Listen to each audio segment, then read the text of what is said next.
we have what are the three most important equations in modern production analysis: our material balance equation, our pseudo-steady state inflow equation, and then the combination of the two, which we call the pseudo-steady state equation. And the pseudo-steady state equation forms the flowing material balance, which we showed previously. What I'd like to do now is illustrate how these RTA equations can be applied for two different types of operating conditions. And the two different types of operating conditions that we're interested in, really the only two mathematically, is constant pressure. This is where we hold the wellbore pressure constant and produce at a declining rate. And constant rate, which is where we hold the production rate constant and produce at a declining flowing pressure. When we talk about analytical models, these are really the only two that we can use. From a practical perspective, constant pressure very often emulates what we see in a production situation when a well is flowing to a constant pipeline pressure or a pumping pressure. Constant rate is very often what we see in well testing when we're flowing at a constant rate drawdown. Or perhaps we see this in the early life of a producing well if it's a high deliverability well and it's choked back. So both of these have some practical significance and importance, and we need to be able to handle both of them. So I want to explore how we can apply these equations for both of those. So what I'd like to do is again, we're going to revisit the pseudo-steady state equation that we just looked at. And we're going to make this equation into a production rate equation. And that may seem a little bit counterintuitive at the beginning, but we'll see why in a minute, why we're going to do this. If we start with the pseudo-steady state equation and then basically invert it, we can actually turn it into a rate equation, okay?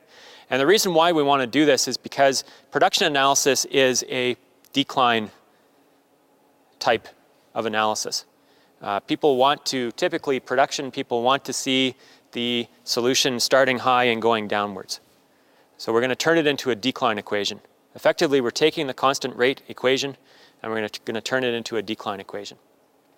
So what we simply do is just invert it, and this is the result. What this ends up looking like, interestingly enough, is a hyperbolic equation where the b value is set to 1. Okay, in other words, a harmonic equation. When we have the b value set to 1, we get a harmonic equation. I'm going to show you this. So if we start with this pseudo-steady state equation, the pseudo-steady state equation says Pi minus PWF over Q equals M pseudo-steady state NP over Q plus B pseudo-steady state. All right, now this one here, we've normalized it with rate. We mentioned that that was the best way to approach it if we wanted a variable rate solution. So we've already set it up that way. So what I'm going to do is invert this, okay? So I'm going to take 1 over pseudo-steady state equation. So we get Q over Pi minus PWF equals, and then we get 1 over all of this stuff, which is M pseudo-steady state, NP over Q, plus B pseudo-steady state. Okay, and I'm going to do one more thing on the right-hand side of the equation, divide everything by B pseudo-steady state. So what we get is B pseudo-steady state. These are going to cancel out and effectively become 1. Okay, so those cancel out, that's a 1. We get a B pseudo-steady state here, and we get a B pseudo-steady state here. Okay, the reason I did all this is because that right-hand side of that equation now looks exactly like a harmonic equation. The ARP's hyperbolic, where B is equal to 1, ends up being Q equals Qi over DIT plus 1. Okay? This is a hyperbolic equation where the B value is set to 1. That's a harmonic equation. So these two are actually the same sort of equation. If you look at it, Qi is equal to 1 over B pseudo-steady state. Di is equal to M pseudo-steady state divided by B pseudo-steady state. T is equal to NP over Q. If we think about this as being constant rate, then NP over Q is actually equal to time. They're the same thing. And then obviously the 1s are there as well. So this is now a consistent sort of matching of equations. And the reason I show you this is because I really want you to remember that the constant rate solution is actually harmonic. So the constant rate solution, when we take the pseudo-steady state equation and invert it, becomes harmonic.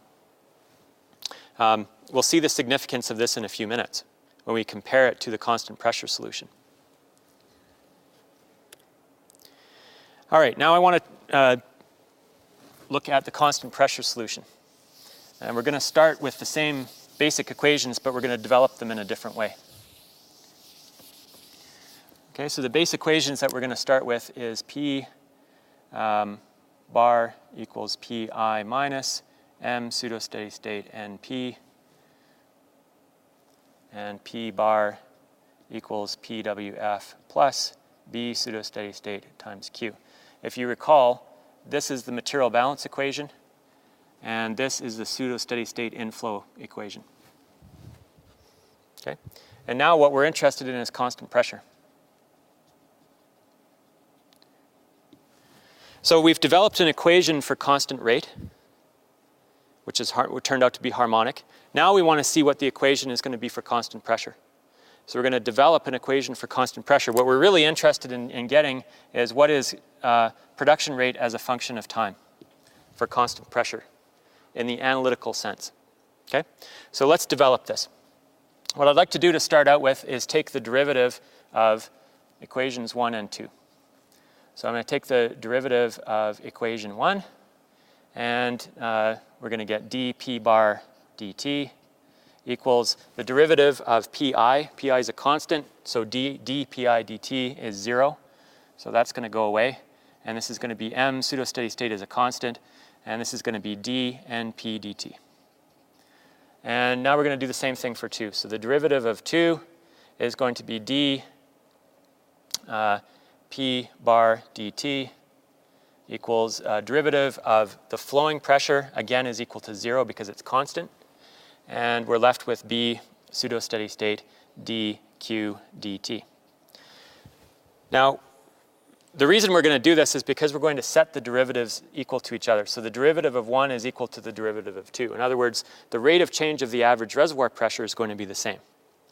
So if we set these two equal to each other, we end up with negative m pseudo-steady state dnp dt equals b pseudo-steady state dq dt. So these two are equal. I'm actually going to bring the b pseudo-steady state over to the other side. So we get m pseudo-steady state over b pseudo-steady state dnp dt equals dq dt. We can recall now that the slope of the cumulative production as a function of time, what is that really going to be? That's actually the production rate. Okay? The rate of change of cumulative production with time is equal to production rate. So this guy can be replaced with Q. So it's negative m pseudo-steady state over b pseudo-steady state Q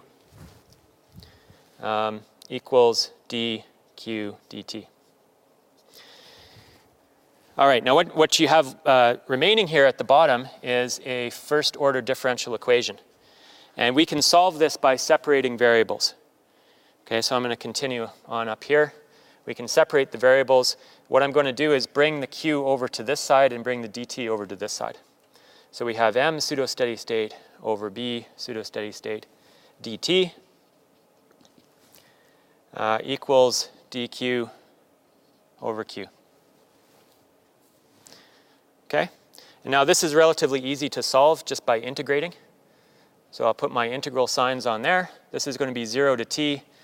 For the right-hand side, the limits of integration are going to be when time is equal to 0, q is going to be equal to qi, right? Initial rate. So this is going to be initial rate. And when time is equal to t, the production rate is going to be equal to q. Okay, so we're integrating time from 0 to t, and we're integrating rate from initial rate to flowing rate q. Remember, we're looking for a general equation for the flow rate as a function of time. So those are the variables that we want. This part's easy. This is negative m pseudo-steady state over b pseudo-steady state, and it's just time. And the right-hand side is log q over qi. All right, so the next step here is we're going to take the exponential function of both sides. So we'll end up with e to the negative m pseudo-steady state over b pseudo-steady state t. And this one we're going to end up with q over qi. Okay, and there's the q that we want to solve for. So this is production rate q equals qi times e to the negative m pseudo-steady state over b pseudo-steady state times t. So this is a nice result to have because I think it's pretty clear that this fits very nicely with the ARP's exponential equation, which is q equals qi e to the negative dit. So we have di being equal to m pseudo-steady state over b pseudo-steady state. This is the same definition of di that we got from looking at the constant rate equation when we compared it to the harmonic. So this is quite nice. In fact, what this shows when we get this result is it shows that analytically, or theoretically, when we derive what the production should do as a function of time, it ends up being exactly the same as what ARPS had determined empirically, which is good. I mean, it means that the observation fits with the theory. So that's a nice result to have. We can do one more step here, and that is solve for qi. Qi is relatively easy to solve for. We can use that using we can solve for qi using equation number 2. So equation number 2, solving for qi is going to equal P bar minus flowing pressure divided by B pseudo-steady state. Okay, what is P bar at initial rate? Well, it's going to be Pi. So instead of drawing P bar there, I'm going to say that's Pi. Okay, so I'm going to do one last thing and substitute this for Pi. And what we get as a final result is Q as a function of time is equal to Pi minus PWF divided by B pseudo-steady state, e to the negative m pseudo-steady state over b pseudo-steady state times t. So this exponential equation analytically describes the performance of a well that's producing under constant pressure conditions in boundary-dominated flow. So you could theoretically use an equation like this if you knew the oil in place. Let's substitute these numbers in here. B pseudo-steady state, remember, is the reciprocal productivity index. So what this amounts to is Q equals Pi minus PWF over B. Instead of using B pseudo-steady state, we're going to use productivity index. So we're going to put Pi here. And this is E to the negative, and this is actually going to be 1 over C times N. And then productivity index is going to be on the top because B pseudo-steady state's on the bottom. So this is the productivity index, this is time. This is a little bit more of a practical formulation of this equation. And what this tells you is that if you know the productivity index, and you know the oil in place or the volume, and you know the compressibility of the fluid that you're dealing with, you can calculate the theoretical decline rate for that well in that reservoir. Okay? So it's a little bit different approach than what decline curves have been used for in the past. Rather than doing it through observation of the data, you're doing it through a theoretical equation that's based on the productivity index and the oil in place. And this makes intuitive sense, I think, if you look at this equation, or look at this coefficient of time. It's a function of Pi divided by N. And that's sort of like a rate of take, right? Productivity index divided by N. If the well has very, very high productivity index and a small oil in place, then it's going to decline very quickly. And that's reflected here. The decline rate is going to be very high. If, on the other hand, the well has a low productivity index and a large oil in place, it's going to have a slow decline. So you can see a direct bearing on of parameters that we're calculating in here or using in this equation, and the direct bearing that they have on the decline rate and the initial rate of the data. We can do one more thing with this equation, and that is normalize, or in other words, divide everything by Pi minus PWF. So we'll have Q divided by Pi minus PWF equals Pi, productivity index, e to the negative Pi over Cn times T. Okay. Again, putting it in this form means that we've brought the flowing pressures down into the left-hand side variable. Okay, I'm going to erase everything that I've got on this side, and one more time I'm going to put the constant rate equation in there as well, beside it, so we can see. So this is constant pressure. And constant rate, if you recall, was Q over PI minus PWF equals 1 over B pseudo-steady state over, sorry, I'll have to remind myself what that one was, over M pseudo-steady state NP, sorry, let's just make that time, plus, sorry, B pseudo-steady state plus 1. Okay, this one was constant rate. Okay, so now we have two equations. We have one for constant rate and one for constant pressure. The equation for constant rate is harmonic. The equation for constant pressure is exponential. Okay, and we derived both of these equations using the root RTA equations. Actually, these are just basic reservoir engineering equations. They're not even really RTA equations until you put them together. But we solved for both of these, got both of these equations from looking at the base reservoir engineering equations for material balance and steady state inflow.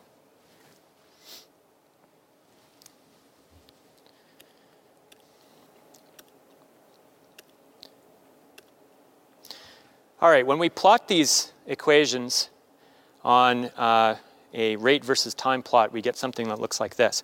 So what you're looking at is the exponential equation in blue and the harmonic equation in pink. And remember, these, if you're plotting Q over delta P, or production rate divided by PI minus PWF, same thing.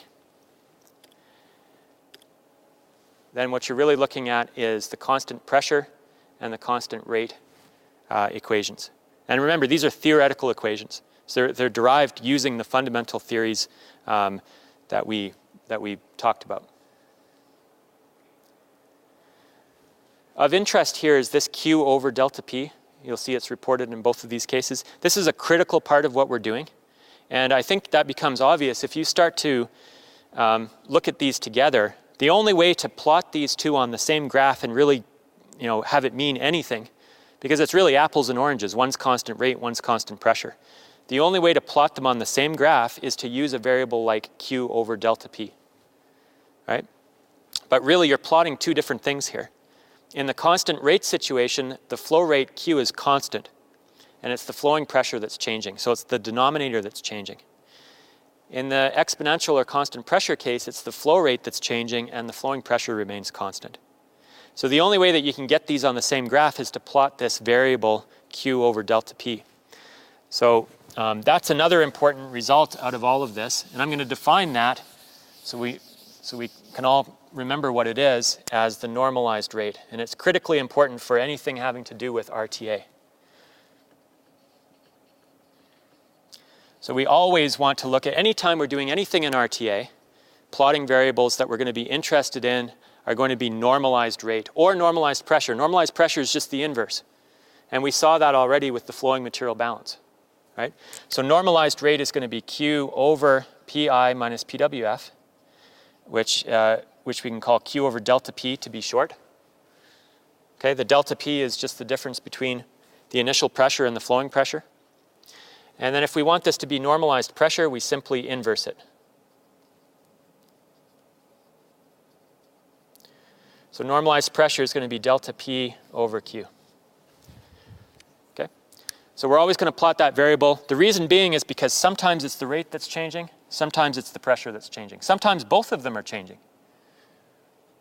So we don't want to ignore one variable instead of the other. We need to have them lumped together so that we're capturing what's changing in the system. All right, so that sort of wraps up the boundary-dominated flow discussion.